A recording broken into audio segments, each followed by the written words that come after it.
Class 6 এর প্রিয় ছাত্রছাত্রী বন্ধুরা, ওয়েলকাম টু মাই চ্যানেল। আশা করি সবাই খুব ভালো আছো। আজ তোমাদের জন্য সম্পূর্ণ নতুন একটা ভিডিও নিয়ে চলে এসেছি। এই ভিডিওতে তোমরা পেয়ে যাচ্ছ তোমাদের বাংলার পশু পাখির ভাষা থেকে কিছু গুরুত্বপূর্ণ প্রশ্ন উত্তর। এই প্রশ্ন উত্তরগুলো তোমাদের পরীক্ষার জন্য খুব গুরুত্বপূর্ণ, তাই মনোযোগ দিয়ে ভিডিওটা শেষ পর্যন্ত দেখতে থাকো। চ্যানেলটিকে যদি এখনো সাবস্ক্রাইব না করে থাকো, খুব দ্রুত সাবস্ক্রাইব করে পাশে থাকা বেল আইকন ক্লিক করে দাও। তাহলে দেখে নাও প্রশ্ন উত্তরগুলি। 1 নম্বর প্রশ্ন, পশু পাখির ভাষা গল্পের লেখক কে? সুবিনয় রায়চৌধুরী। 2, সুবিনয় রায়চৌধুরী কোন পত্রিকার সঙ্গে যুক্ত ছিলেন?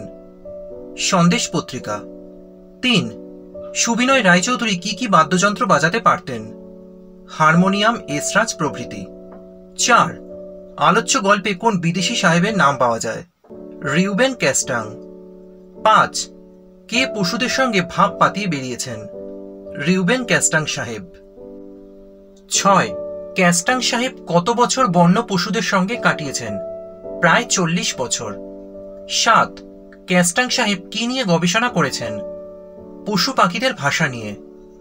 8, পশু পাখিরা শব্দ করে কেন?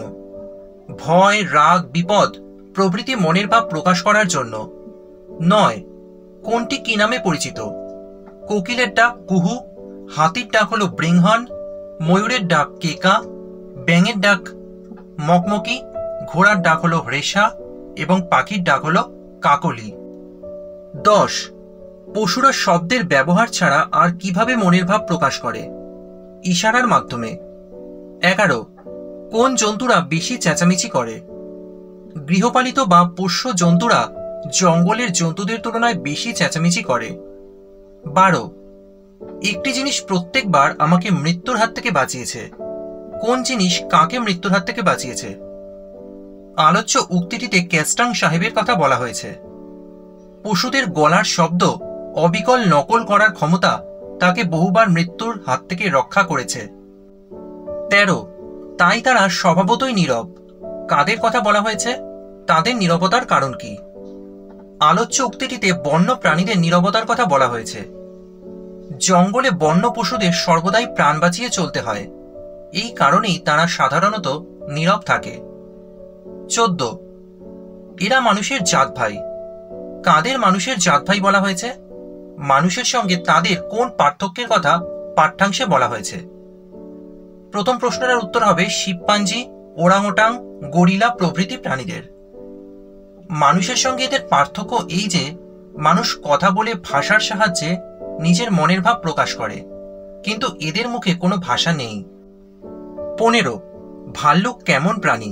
তার সঙ্গে কিভাবে ভাব পাতানো যায়? ভাল্লুক নিরামিষাশী ও লোভী প্রাণী, তাকে খাবার দিলে সে খুব সহজেই ভাব পাতায়।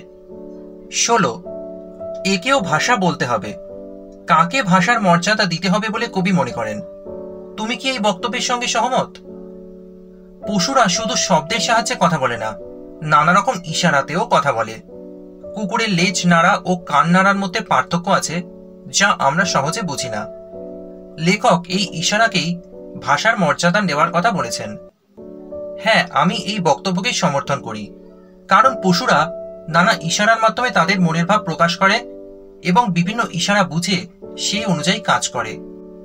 17, ভাষার প্রয়োজন হয় কেন? মনের ভাব প্রকাশ করার জন্য এবং একে অপরকে বোঝার জন্য ভাষার প্রয়োজন হয়। 18, রিউবেন ক্যাস্টাং এর অভিজ্ঞতার কথা পাঠ্যাংশে কিভাবে স্থান পেয়েছে তা আলোচনা করো। রিউবেন ক্যাস্টাং সাহেব প্রায় 40 বছর জীবজন্তুদের সঙ্গে থেকেছেন, তাই তিনি পশুদের ভাষা কিছুটা হলেও বুঝতেন।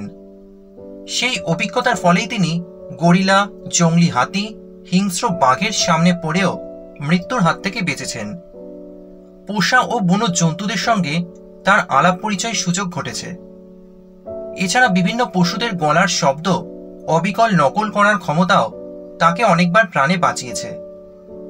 তাহলে তোমাদের পশু পাখির ভাষা থেকে যে গুরুত্বপূর্ণ প্রশ্ন উত্তর হতে পারে সবটাই এই ভিডিওতে তোমরা পেয়ে গেলে। যদি তোমাদের ভিডিওটা ভালো লাগে অবশ্যই একটা লাইক করে দিও, আর পড়াশোনা সংক্রান্ত এই ধরনের আরো ভিডিও পেতে অবশ্যই চ্যানেলটিকে সাবস্ক্রাইব করো।